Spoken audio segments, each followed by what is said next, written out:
So if it's one thing we know about Finesse2tymes, Buddy's going to finesse himself out of a situation or finesse his brother that looks like him into a situation that they don't want to be a part of. Well, it looks like this go around, the internet believes he's finessed himself out of a situation. Now, the situation he's finessed himself out of, the internet believes, is his situation that he got inside of when he was fresh out of jail, which is MobTies. So it looks like Finesse2tymes has cut ties with MobTies. Now I'll get right into the details that shows that evidence right after the intro.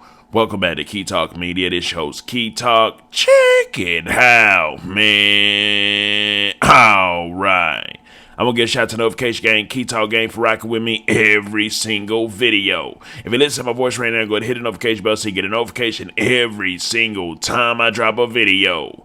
Anyways, so Finesse2tymes on his Instagram, of course, he was following a few people at first, including like his MobTies bosses, I'm talking about his record label bosses, but it looks like he has actually unfollowed them and he does not follow anybody from MobTies at all. Actually, I think he only follows like one person, which is like his manager, which I'm thinking that person could potentially be connected to MobTies. But of course, if he cuts ties with them, then I'm sure he'll make adjustments with management and all that stuff as well. Anyways, so a lot of people are speculating these actually left MobTies after J Prince Jr. pretty much came out with a couple of tweets.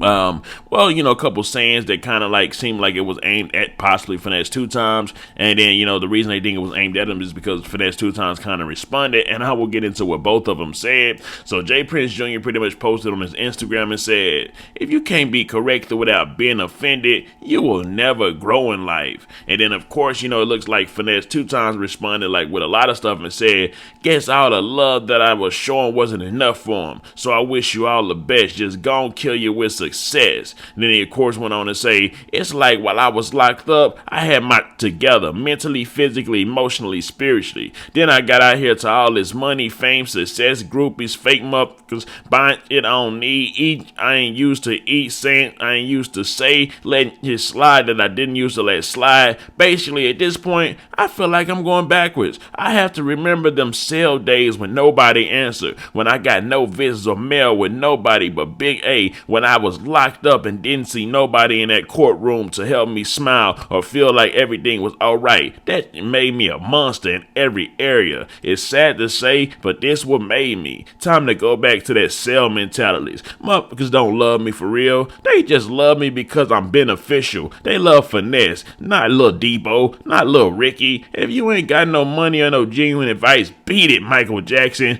Go that way. You already know." So here's the thing, right? So yes, Finesse2tymes might be able to finesse his way out of associating with certain people, but I know there's no way in blue hell he can finesse his way outside of a contract that he's put his signature on. So, obviously MobTies, the godfather of it all, I'm talking about H-Town godfather, it would be the J Prince Sr. who owned the Rap-A-Lot Records, and I'm sure he's worked with contracts a lot. So I don't know if they were just doing something off loyalty with Finesse2tymes, or not, but I'm pretty sure he did sign a deal at a particular time. At least I know he signed something with Moneybagg Yo. So if he signed something with Moneybagg Yo, I'm pretty sure he would have signed something with J Prince Sr. J Prince Jr. whatever, with MobTies or Rap-A-Lot. I'm sure he would have signed something with them as well. But if he didn't sign nothing with them on paperwork, then I don't know. They may have actually played themselves by not doing any type of paperwork with him, especially when he feels like he wants to just pull away. Now they are veterans in the game, so I would imagine that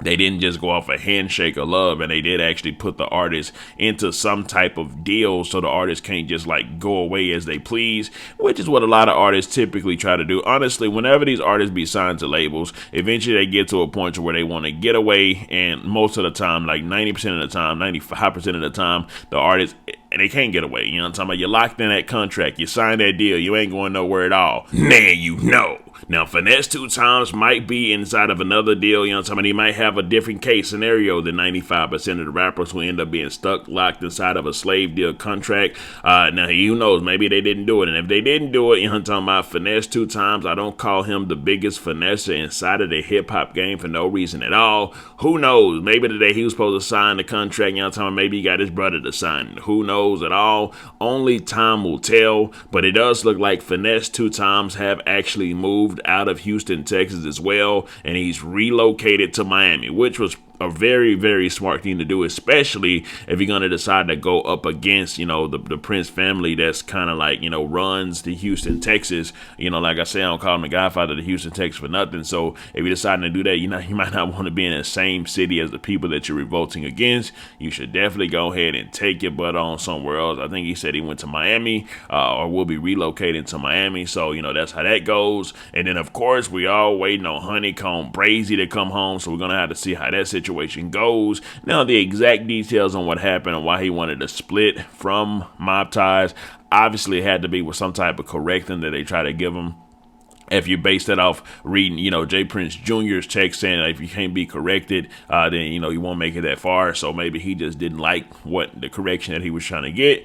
But like I say, whenever you sign to somebody and they're your boss, pretty much they're going to try to keep you in line on what they need you to be in line on, because they're just part of the business. You don't want to mess up the business, mess up the money. They never want to play with the money, but definitely if you're trying to cut ties with the people that you were signed to, you're playing with the money. So we'll just have to see how this all goes. They did say that Finesse2tymes have now hired his own security, aside from like just the security in Houston, Texas, since he won't be there pretty much anymore. Anyways, let me know something. Do y'all feel like it was a good move for Finesse2tymes to try to cut ties with MobTies, like the internet is alleging and suspecting that he has done or is doing? Or do y'all feel like, what in the blue hell is wrong with Finesse2tymes? But he always trying to finesse his way out or in or around something. Let me know something. Comment down below. Let me know what you think about this entire ordeal. I'm out.